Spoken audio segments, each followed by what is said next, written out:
और एक क्रीपी सी स्माइल करते हुए बोलता है, अब तो पीछे देख लिया, अब तुम्हारा क्या होगा।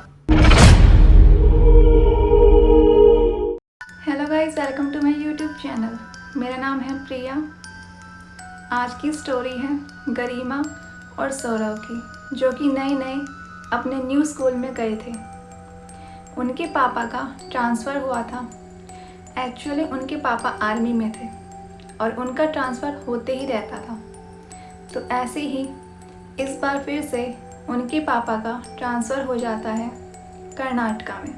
कर्नाटका के ही एक स्कूल में सौरभ और गरिमा का एडमिशन करा दिया जाता है। ये दोनों ही इस इन्वायरमेंट में काफ़ी नए थे। नया स्कूल, नए बच्चे और नए टीचर्स, नए फ्रेंड्स भी बनने वाले थे। स्कूल का पहला दिन, स्कूल में सब कुछ अच्छे से बीतता है। गरिमा और सौरभ के नए नए फ्रेंड्स भी बन जाते हैं। गरिमा 12वीं क्लास में थी और सौरभ 10वीं क्लास में था। उन दोनों की ही बड़ी इम्पोर्टेंट क्लास थी, क्योंकि ये बोर्ड की क्लास होने वाली थी। वो दोनों पढ़ाई में भी काफ़ी अच्छे थे, लेकिन उसी के साथ साथ वो दोनों काफ़ी एडवेंचरस भी थे। स्कूल के पहले दिन ही उन्हें स्कूल के बारे में कुछ ऐसा जानने को मिलता है जिससे उनके अंदर की उत्सुकता और बढ़ जाती है। उनका जो एडवेंचरस माइंड था वो और दौड़ने लगता है। गरिमा और सौरभ को ही पहले दिन उनके नए फ्रेंड्स बताते हैं स्कूल के बारे में डार्क सीक्रेट्स। ये स्कूल के डार्क सीक्रेट्स थे जो कि सिर्फ बच्चों को ही नहीं बल्कि टीचर्स को भी पता थे। स्कूल का पीछे का प्लेग्राउंड, वहाँ खेलना बच्चों का साफ मना था। एक प्लेग्राउंड जो कि सिर्फ बच्चों के लिए बनाया जाता है ताकि बच्चे वहाँ पर खेल सके, स्पोर्ट्स कर सके और आगे बढ़ सके।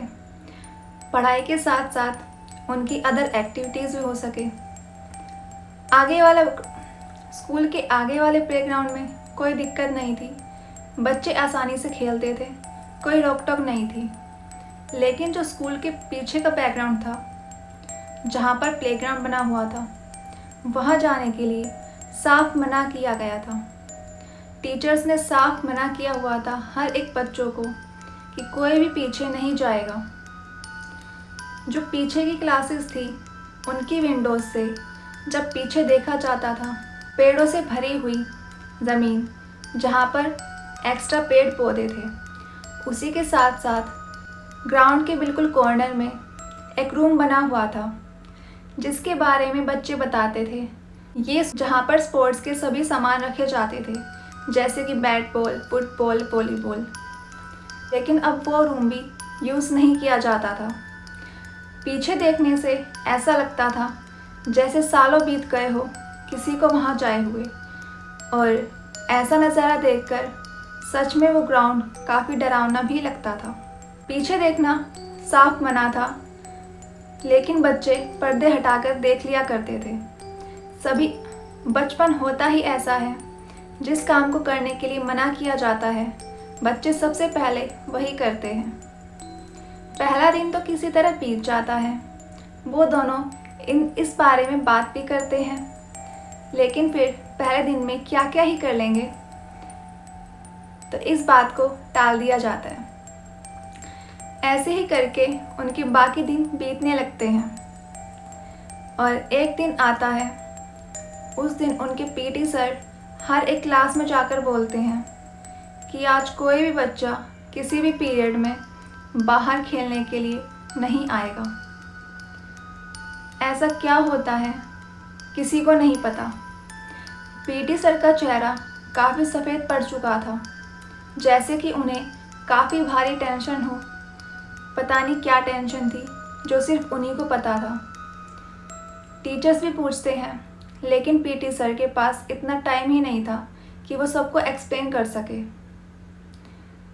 बस इसी रीज़न से गरिमा और सौरभ का माइंड चलता है और वो सोचते हैं कि ऐसा क्या हुआ होगा जिससे पीटी सर आज खिलाने से साफ मना कर रहे हैं। ये दोनों आपस में बात करते हैं और डिसाइड करते हैं कि आज हम स्कूल से बाहर नहीं जाएंगे, और जाएंगे तो स्कूल के पीछे वाले प्लेग्राउंड में, ये देखने के लिए कि आखिर वहाँ ऐसा क्या है जिसकी वजह से हम सबको जाने से मना किया जाता है। ज़्यादा से ज़्यादा क्या होगा, कोई भूत मिल जाएगा, हमें वही तो देखना है। दोनों को इन सब बातों से डर ही नहीं लगता था, या कहें तो इनको डर के बारे में पता ही नहीं था। प्लान के अकॉर्डिंग ये दोनों स्कूल ऑफ हो जाने पर स्कूल से बाहर नहीं जाते हैं और वॉशरूम में जाकर छिप जाते हैं। सभी बच्चे वहाँ से जा चुके थे, स्कूल बिल्कुल खाली हो चुका था। फिर वो दोनों बाहर आते हैं पीछे जाने के लिए, और पीछे जाते हैं तो देखते हैं कि वहाँ जाकर एक अजीब सी ठंडक हो गई थी। गरिमा सौरभ से बोलती है कि देख, यहाँ पर कितना ठंडा एनवायरनमेंट है, यहाँ पर खेलने में कितना मज़ा आएगा, हमें यूं ही यहाँ आने से मना किया जाता है। सौरभ भी बोलता है कि हाँ, बस यहाँ की सफाई करानी है और सब कुछ ठीक तो है। वो धीरे धीरे उस प्लेग्राउंड के अंदर जा ही रहे थे। अंदर जाते हैं, लेकिन तभी उन्हें पीछे से किसी के भागने की आवाज़ आती है। उस प्लेग्राउंड पर हर कहीं पत्ते पड़े हुए थे, सूखे पत्ते, जिस पर जब वो दोनों चल रहे थे तो उनके चलने की आवाज़ें भी काफ़ी तेज़ हो गई थी, और वो बिल्कुल सावधानी से आगे बढ़ रहे थे ताकि किसी और को पता ना चले। लेकिन तभी उनके पीछे से किसी के दौड़ने की आवाज़ आती है, जैसे ही कोई लेफ्ट से राइट दौड़कर गया हो। वो पीछे मुड़ते हैं तो वहाँ पर कोई नहीं था, पर उन्हें आवाज़ साफ आई थी। अब उन दोनों का दिल ठहरने लगा था, डर उनके दिल में आ चुका था, लेकिन वो वापस जाने के लिए तैयार ही नहीं थे। वो और आगे जाते हैं। जैसे ही वो आगे बढ़ रहे थे, फिर से पीछे से किसी के दौड़ने की आवाज़ आती है, लेकिन वो फिर भी वहाँ से नहीं जाते हैं। वो सोचते हैं ये स्कूल का कोई बच्चा ही होगा जो सबको यहाँ पर फालतू में डराता है। आज इसको तो हम पकड़ कर ही रहेंगे और फिर लेकर जाएंगे प्रिंसिपल और पीटी सर के आगे और दिखाएंगे कि जिससे आप डरते हो वो और कोई नहीं बल्कि एक स्कूल का बच्चा ही है। उनकी बात बिल्कुल सही थी, वो था तो एक बच्चा ही, लेकिन जिंदा नहीं था। उसकी डेथ हो चुकी थी, जिसकी वजह से वो प्लेग्राउंड भी बंद कर दिया गया था। फिर वो आगे जाते हैं उस रूम की तरफ। वहाँ जाकर देखते हैं तो वहाँ पर सभी सामान रखे हुए थे। बॉल्स रखी थी, बैट्स रखे थे, फुटबॉल्स, वॉलीबॉल्स, सभी सामान वहाँ पर थे, लेकिन वहाँ पर हर जगह जाले लगे हुए थे। वहाँ पर जाते हैं और उन्हें दिखता है, बड़े बड़े अक्षरों में लिखा हुआ था कि पीछे मुड़कर मत देखना। ये देखते ही सौरभ के मन में ख्याल आता है कि पीछे क्या है, पीछे मुझे देखना चाहिए। ऐसा ही ख्याल उसके मन में आ रहा था। वो पीछे मुड़ने लगता है। तब गरिमा को ऐसा एहसास होता है कि उनके पीछे कोई खड़ा हुआ है। इस बार गरिमा को भी डर लग रहा था। वो सौरभ से बोलती है कि पीछे मत मुड़ना, लेकिन सौरभ पीछे मुड़ देता है और उसके पीछे खड़ा हुआ था बिल्कुल उसके जितना लड़का, जो कि इंसान नहीं था। वो था तो उसके जितना ही, उसी की स्कूल ड्रेस पहने, और उसको घूरे जा रहा था। उसकी आंखों में जान ही नहीं थी। उसके चेहरे पर खून लगा हुआ था। हर जगह से उसका चेहरा कटा हुआ था, जैसे कि किसी ने बेरहमी से उसे मार दिया हो, और वो बस सौरभ को घूरे जा रहा था और एक क्रीपी सी स्माइल करते हुए बोलता है, अब तो पीछे देख लिया, अब तुम्हारा क्या होगा।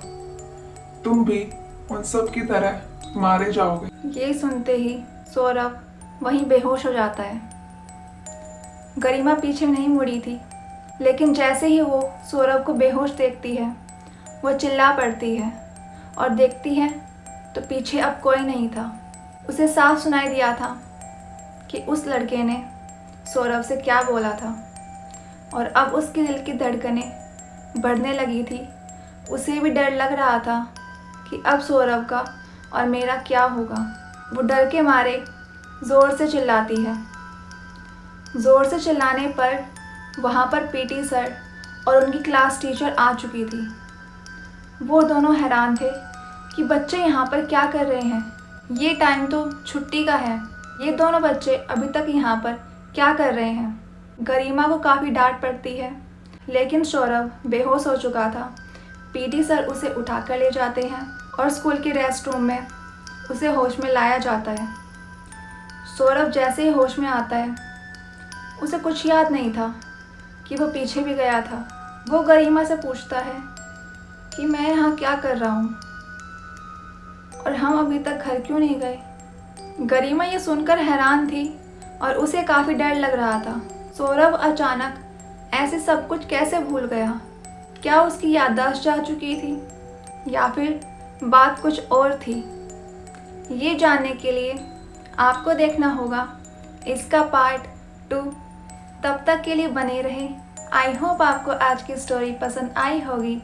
अगर आपको आज की स्टोरी पसंद आई है तो लाइक करके ज़रूर जाना और कमेंट ज़रूर करना, और अगर आप इस चैनल पर न्यू हो तो सब्सक्राइब ज़रूर करना। Thanks for watching.